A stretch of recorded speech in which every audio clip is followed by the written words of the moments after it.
Hello అండి. Caption చూసి video open చేసారా? అయితే మీరు తప్పకుండా చూడాల్సిందే. ఏంటి మైదా లేకుండా, గోధుమ పిండి లేకుండా ఎలా చేస్తదబ్బా కేక్ అనుకుంటున్నారా?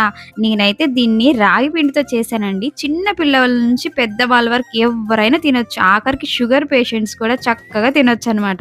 హెల్త్‌కి కూడా చాలా మంచిది. సో, ఎలా చేశారో చూద్దామా? వచ్చేసేయండి. ముందుగా ఒక బౌల్ తీసుకొని అందులో 2 ఎగ్స్ అయితే నేనేసానండి. అది బాగా బీట్ చేసుకున్నాక దాంట్లోకి ఒక చిన్న కప్పు ఆయిల్ అయితే వేశాను. అది కూడా కలిపేసాక ఒక చిన్న కప్ అంత రాగి పిండిని తీసుకొని దాంట్లోనే కొంచెము బేకింగ్ సోడా వేశాను. And 2, 3 spoons of cocoa powder కూడా వేశాను.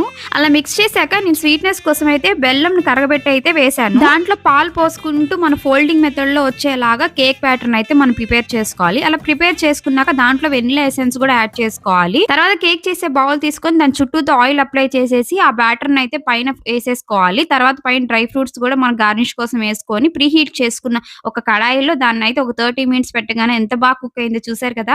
అసలు అలా పట్టుకుంటే ఎంత సాఫ్ట్‌గా ఉందండి. టేస్ట్ అయితే చాలా అంటే చాలా బావుందండి. మా హస్బెండ్‌కైతే ఎంత బాగా నచ్చిందో కేక్ అయితే.